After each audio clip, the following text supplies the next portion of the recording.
Breaking news po mga kababayan. Nako po, BBM, nabulaga ng reporter dito sa mga pasabog ni Manang Aimee na pulburon issue.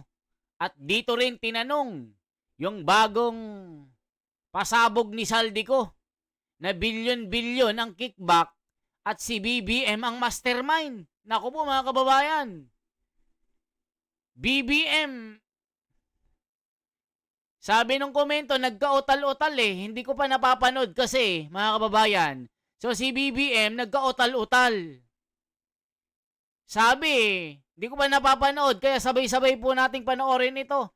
Nako po, nabigla, nagulat si BBM sa ambush na ito. Ambush ba? Kasi hindi ko pa napapanood eh. Biglang sumingit yung reporter eh. Na ang galing magtanong eh. O President Bongbong Marcos, anong masasabi mo sa pasabog ni Aimee Marcos sa pulburon issue? At dito rin sa bagong video ni Saldico na ikaw yung mastermind. Ano kayong sasabihin ni BBM dito? First time na magsalita si BBM. Pakinggan po natin mga kababayan at kayo na humusga. At may hamon. Hinamon si Saldico. Hinamon ni BBM ng harapan. Nako po mga kababayan, matinding hamunan ito. Pakinggan po natin, sabay-sabay po tayong manood at mag-react dito.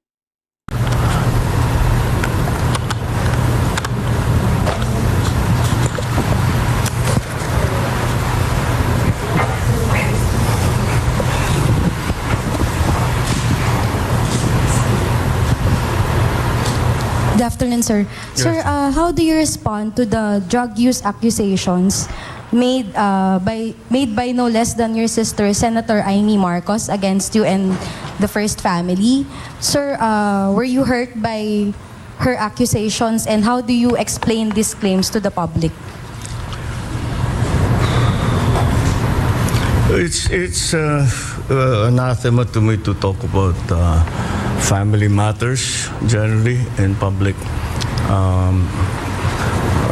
I do not like to. We do not like to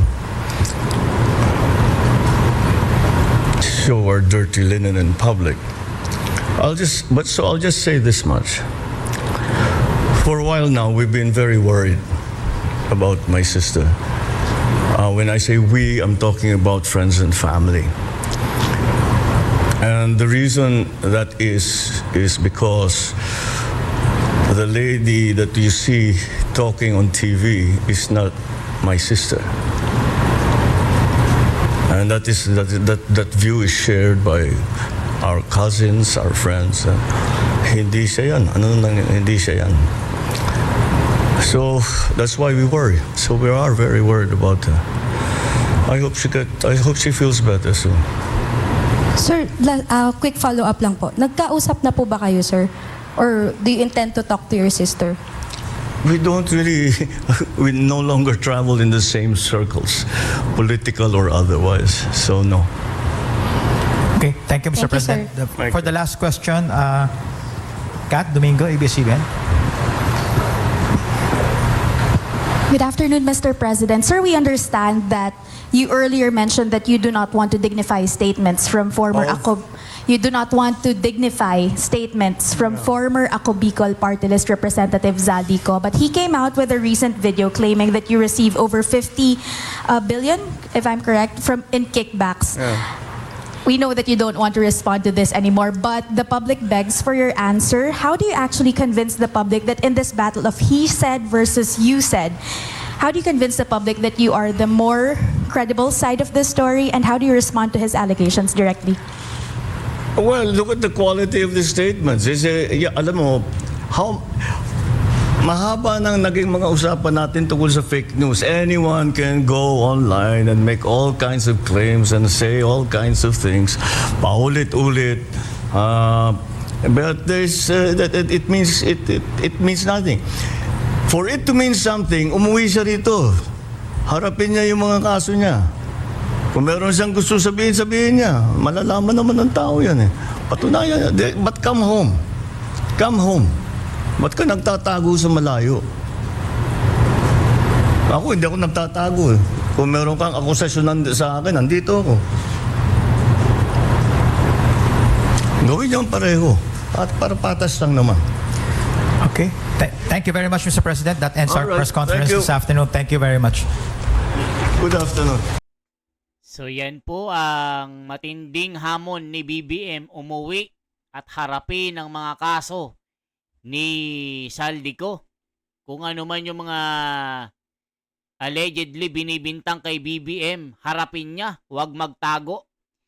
Yan ang matinding hamon ni BBM. Umuwi ka dito.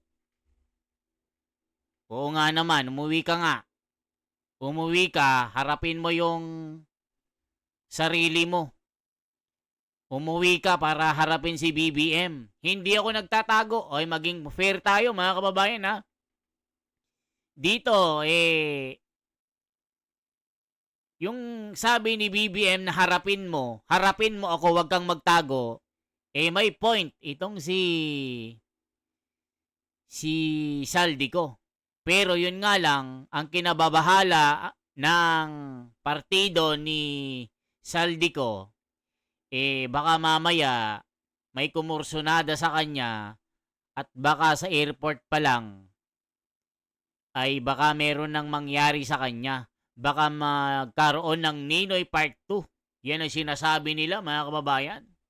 Matindi po itong mga allegation kay BBM na may pasabog nga si Saldico na talagang may kickback. Ito po, ipakita natin para malaman nyo ang katotohanan. Mga kababayan ko, i-check po natin ito. Ito po, ang mga pasabog po. Ipakita po natin ito mga kababayan para makita nyo na meron talagang pasabog po si Saldico dito. Ito po mga kababayan, panoorin nyo po ito. May pasabog po dito na talagang bagong-bago ito, mga kababayan. Bagong-bago, pasabog, yan. I-check po natin. Talagang, ito yung mga pasabog Hanapin natin mga kababayan ko para makita nyo na matindi. Ito po. Bago lang Papalabasin ng administrasyon ito po, yung mga hindi pa nakapanood, panoorin nyo po ito, mga kababayan ko. Bagong labas ito, mainit pa, parang kape na bagong timpla. Panoorin natin. Magugulat kay Saldico, bagong revelasyon, season 2.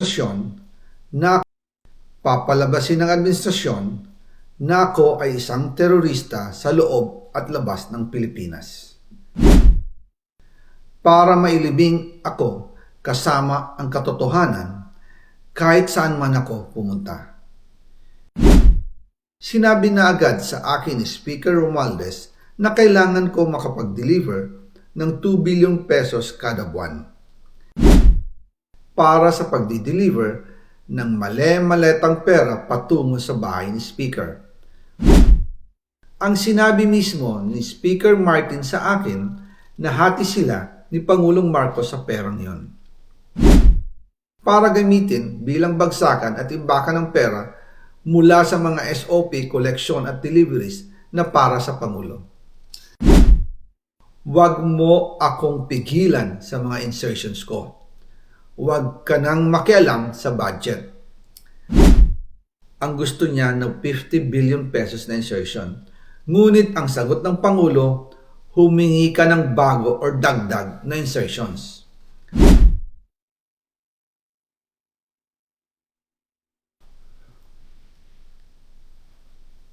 Magandang araw po sa inyong lahat.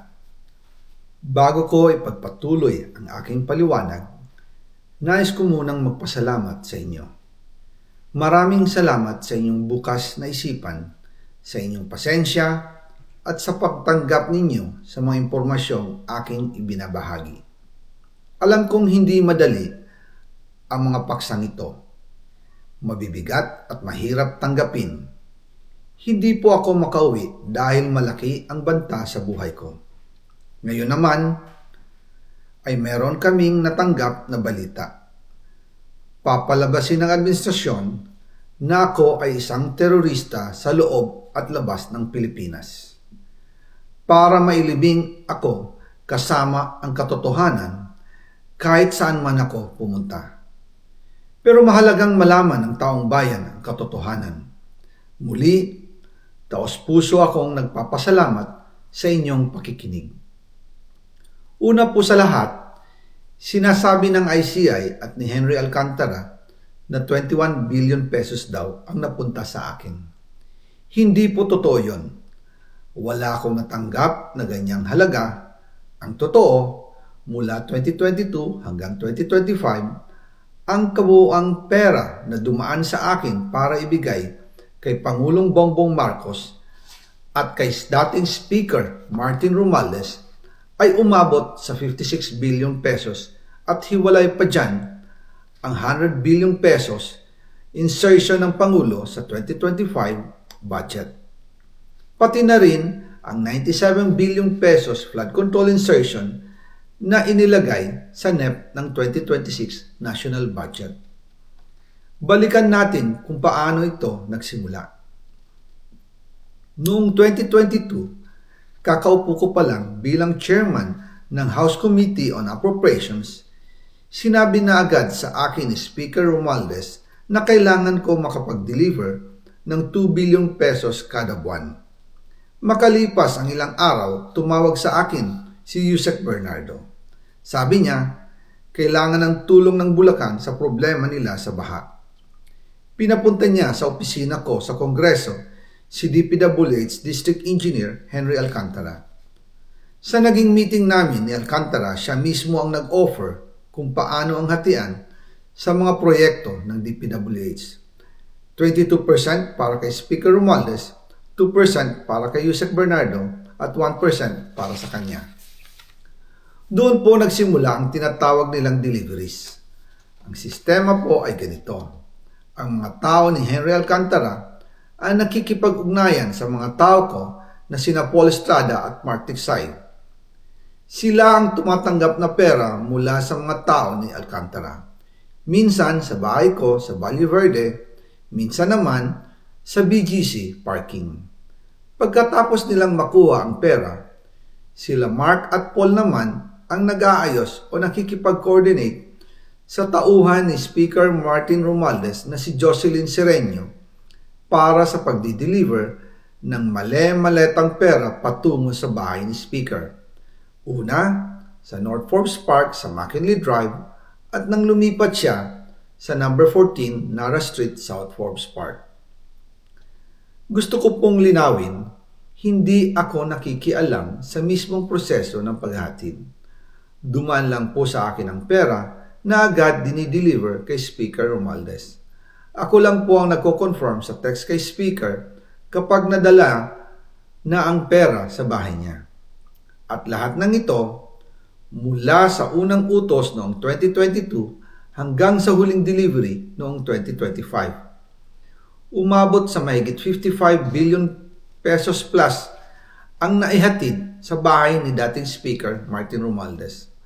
Madalas hindi nabubuo ang hinihinging 2 billion pesos bawat buwan ni Speaker, kaya iyan ang final total. Ang sinabi mismo ni Speaker Martin sa akin na hati sila ni Pangulong Marcos sa perang yon.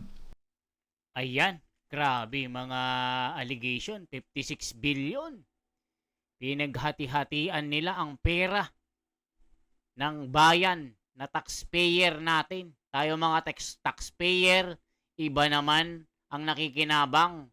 Walang mga infrastructure, walang mga naipatayong mga project, puro ghost project, puro baha. Maraming nangamatay, leptospirosis, nabaha ang mga bahay na anod. Maraming nagutom. Ayan po mga pasabog ni Saldico, bagong-bago, parang balot na nilabas ng pato na itik na mainit-init pa sa puwet ng kabayo, mga kababayan. Grabe, no? Nakakalula, nakakaiyak na mga pera. Napakayaman ng Pilipinas. Pero anong ginagawa? Ninanakaw ng gobyerno ng mga buhaya na abusado. Grabe talaga. Mapapagrabe-grabe ka na. Kuya Eddie, napakasakit. History na napakabuhaya ng gobyernong ito. Lahat ng nakaupo. Iilan na lang ang mga nabibilang na totoong mga nakaupo gaya nila Senador Marcoleta at iba pang mga mahuhusay na hindi korap. Transparency for a better democracy. Sinagot ni BBM ito, umuwi ka Saldico. Ano man ang mga binibintang mo, umuwi ka. Harapin mo ang mga kaso, huwag kang magtago. Ako nga hindi nagtatago. Bigyan natin ng point si BBM doon. Totoo nga naman, huwag kang magtago. Harapin mo. Sabi nga ni Saldico, mahirap. Delikado buhay natin, boss. Pag umuwi ako dyan, baka magkaroon ng Ninoy 2, Part 2. Diba? Yung tatay ba ni ano nito? Lolo ba ni Chris Aquino ito, mga kababayan? Tama lolo Lolo niya Kasi ay tatay niya. Si Benigno. Kapatid niya si Pinoy Chris Aquino. Tatay pala nila. Baka magkaroon ng ng Ninoy Benigno 2 pag umuwi si Saldico. Kaya mga kababayan, kayo na mag-react. Kayo humusga. Sino ang nagsasabi ng totoo? Sino ang nagsisinungaling? Sino ang nagko-cover up para hindi matuntun ang tunay na may sungay? Sino kaya? Okay po, isang like, isang share at isang subscribe. The Wonders Philippines. For transparency, for a better democracy. Ipaglaban natin ang katotohanan at katwiran ang ipinaglalaban ni Marcoleta at ng bansang Pilipinas. Makita, matuntun ang tunay na may sala. Okay po? Salamat po ng marami. Mabuhay.